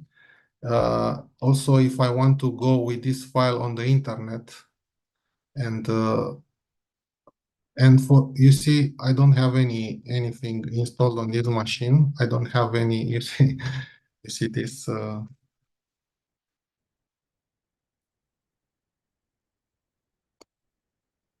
So on this machine, I want to put, I hope I didn't choose anything wrong. What I choose?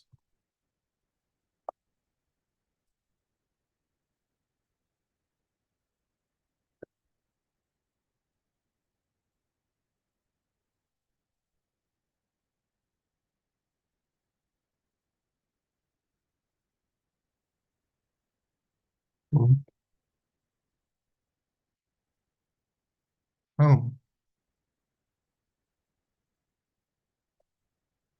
don't know what happens with this one.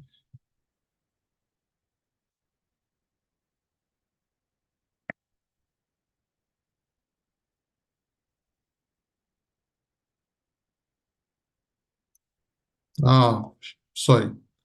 I needed to accept different, and you see the information that I cannot upload it. And on this, I don't have any other application or agent installed, just Defender for Endpoint sensor that is behaving like a DLP sensor. Yeah, I don't have anything. So in this way, the processing power of this machine is maintained to the maximum without any other DLP or other CASB solution. And if I want to go to YouTube or other applications that are restricted, I will be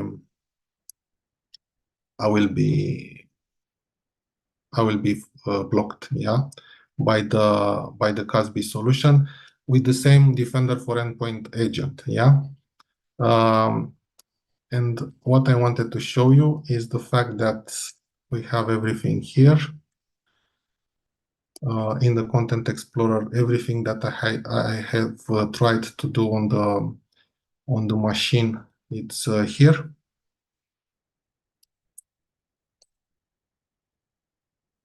Yeah, every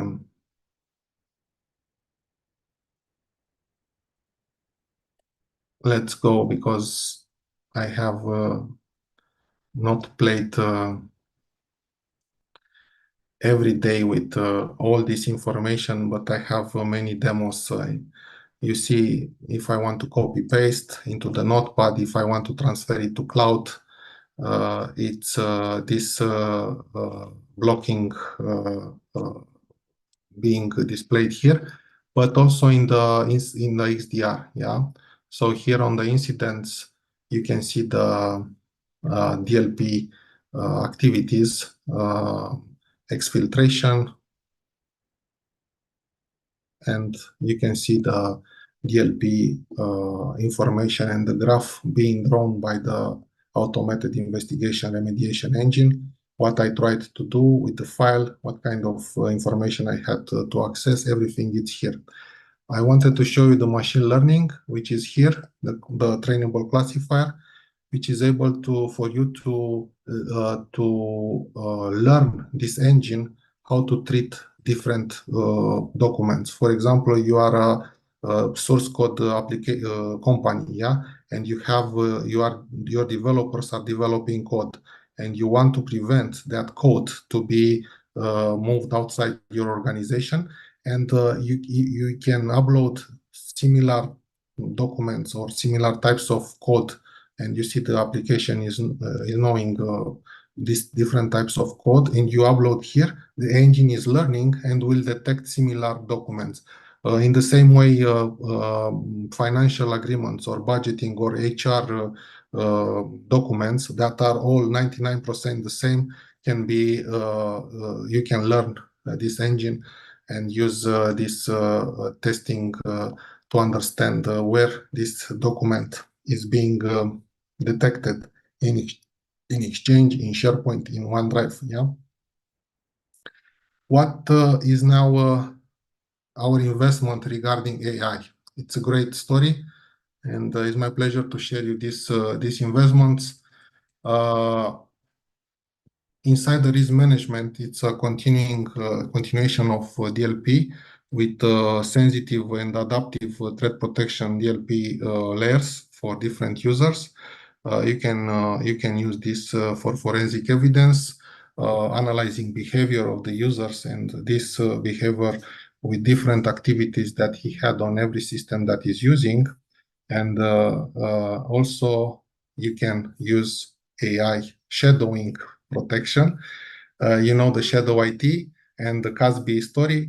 Right now, we can use the same principle for blocking AI. If we don't let users to use AI and different assistants, you can have these policies for protecting. Yeah, you have the policies in CASB and you have the engine of detection in Purview in DLP. Let's see how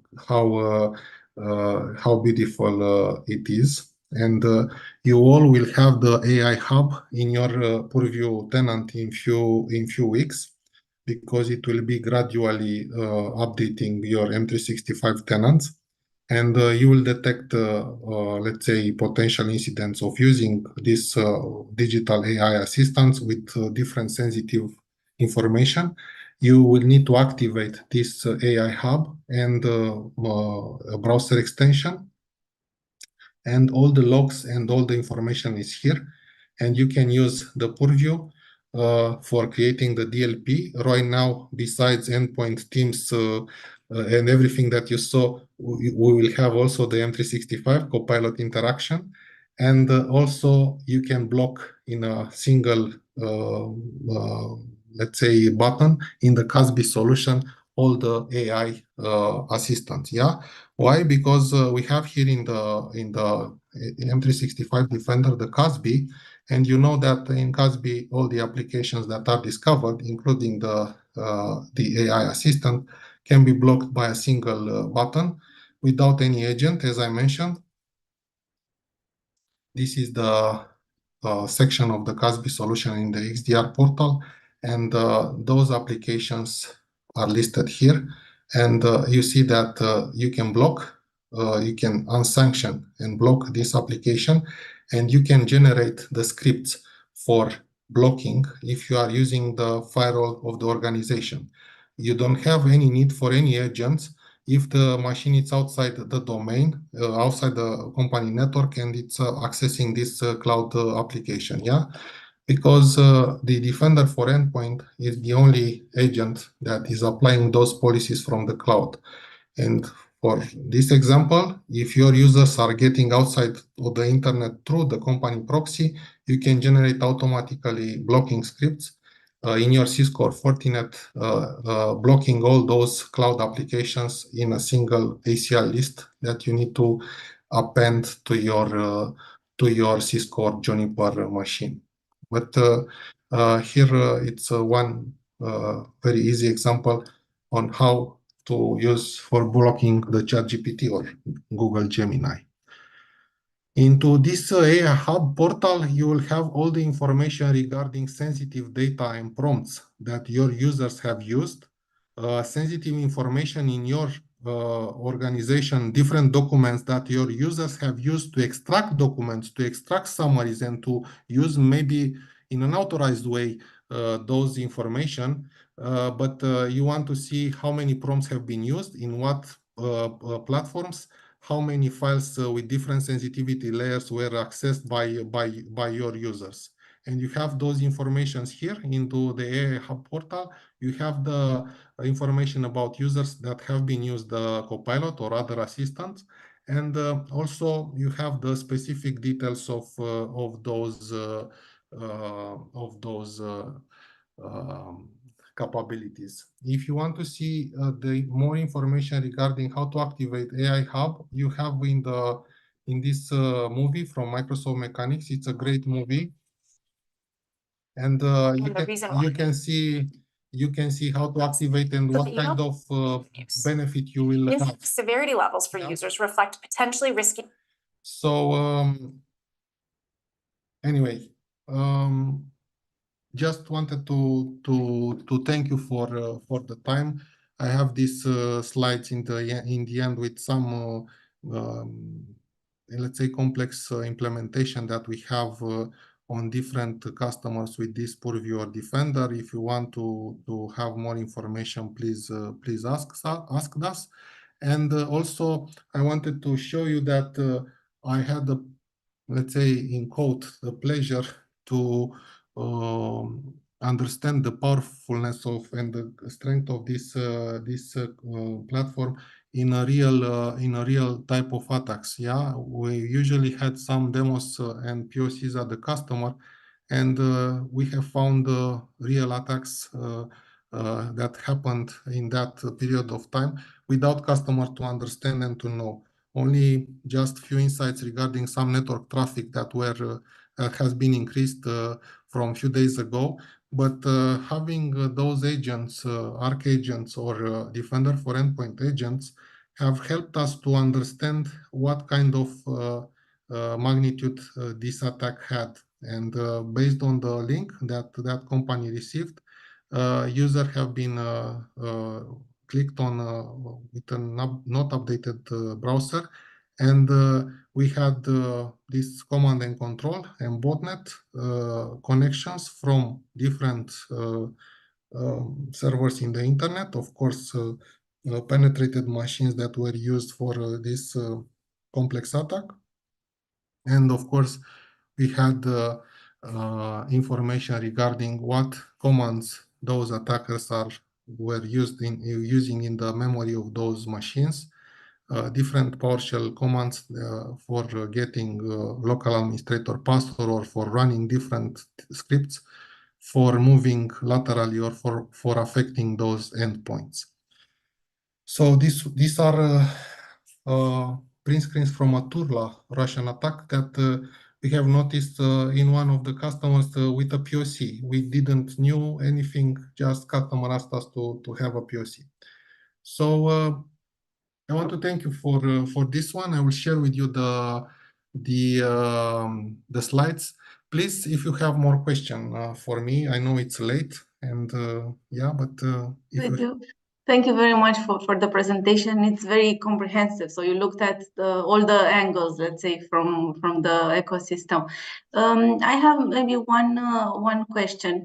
What would you say for a company? What would be your advice for them to start using AI in their security? So if they haven't used artificial intelligence for security purposes, what would be, I don't know, the first 3 things they should think about implementing or the approach?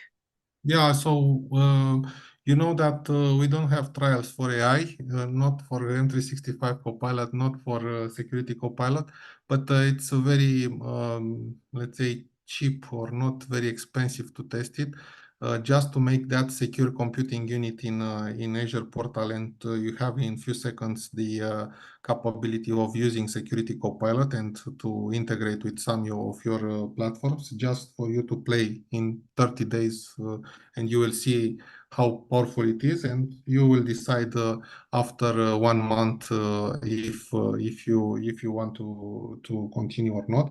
As I mentioned, 97% of the customers that have used in the private preview before April 2024 the Security Copilot in the private preview phase right now are using still this assistant. So it's a train that came out from the guard station, from the train station outside.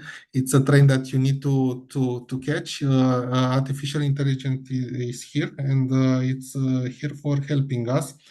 Sometimes bad actors are using for malicious stuff, but we try to get rid of those infrastructure. I showed you those articles, and I will share it with you. But I'm very positive that this technology will help you to gain time, and time, and you know, is the most precious resource that we have. Yeah. So please use this artificial intelligence. Please use M365 Copilot or Security Copilot or any other copilots or assistants. If you don't want from Microsoft, use it from other vendors, but try to use it and to understand their strength, because you will be very efficient compared to other security analysts that will do the classic way of analyzing the information and the logs in the security operations center. Yeah. Super. Thank you. So if there are any questions, or if Mircea, you want to say something or ask a question to a video.